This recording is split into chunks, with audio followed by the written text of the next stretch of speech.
Memorial Day consists of beautiful ceremonies and celebrations, much like this one, but it has become a national holiday more commonly marked by getting to enjoy a 3-day work-free weekend. It has become the unofficial start of summer, with people traditionally hosting parties and barbecues. With that being said, I'd like to give a brief history lesson as a reminder of how Memorial Day came to be, followed by a short vocabulary lesson on how all this ties together, but I assure you there will not be a test when I'm done. This coming Monday, tomorrow, May 27th of 2019, will mark the 48th observance of Memorial Day. It was originally known as Decoration Day, just established after the Civil War in 1866, and was supposed to be meant for our nation to decorate the graves of soldiers that died.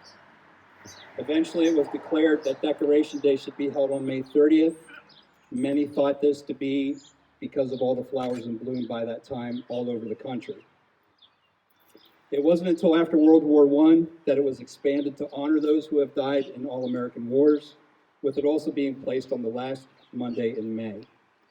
To commemorate this 48th day, there's going to be two words in this vocabulary lesson. The first one being honor, and the second one being remember. Honor is our ability to adhere to what is right. It is our sense of morality and righteousness. Honor is also, and most importantly on Memorial Day, the act of holding someone in high regard. We pay tribute with the utmost respect by giving some form of distinction and glory to a person or persons that did something extraordinary.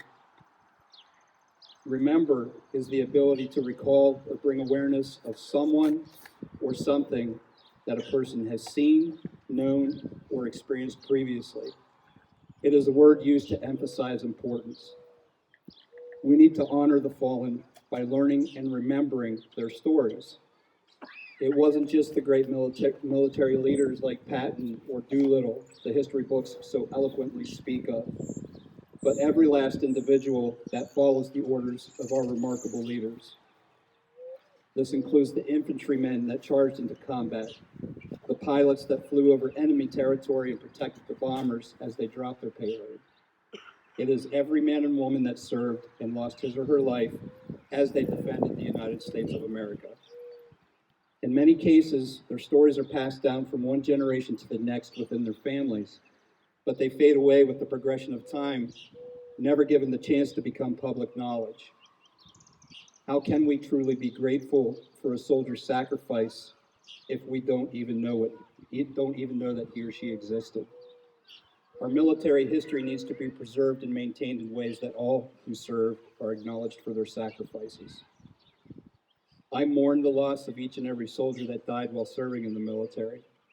I am grateful, but it wasn't until just recently that I grasped what I now believe to be how I can honor those men and women that made that ultimate sacrifice so that we may continue to enjoy the freedoms we do. This past November, I gave a speech for Veterans Day, and I found a quote by President John F. Kennedy that I shared then and would like to share now with you. And he said, "As we express our gratitude, we must never forget that the highest appreciation is not to utter words, but to live by them." I hope this resonates with you the way it did with me when I first read it. Currently, we show and express our gratitude by taking time to clean the stones, plant flowers, and place all these beautiful American flags next to the memorials of our heroes that never made it home. These actions are beautiful and meaningful ways to mourn those who lost their lives while serving our country. But I personally think we can do more. For me, this means I live by my words of gratitude by finding ways to preserve the stories of men and women that died in service to our country. This means that I make copies of what I find and I share with others, whether that's on social media or for those that are a little bit more daring like I was recently. I wrote my first book, happened to be about a World War II ace pilot that I learned about that crashed here in Pennsylvania. It could also mean creating a short film, and again, I got lucky and it got shown at the campus theater earlier this month. It also means how much noise can I make and how much attention can I give to these men and women who proudly serve. whether you have these planned ceremonies, perhaps attend a service honoring our fallen heroes, getting the opportunity to speak publicly like I've been so blessed to be given today.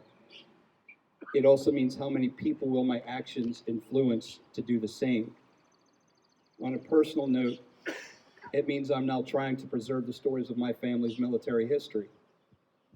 I'm a veteran myself, but I come from a very beautiful lineage of people that I consider heroes. I'm gathering and learning everything I can about my grandfather that served in the Army Air Force during World War II. My other grandfather that served in the Navy on the USS Midway during World War II. My wife's grandfather that served in the Army during World War II, who was stationed in England, if I recall correctly. And my father-in-law that served in Vietnam. I'm sure many of the people here today have similar stories, and I absolutely believe you want the same for your family. You want those stories to be known. Together, we can make all of the stories more than just recollections passed down from one generation to the next. Let's make those men and women legend like they should be. Thank you.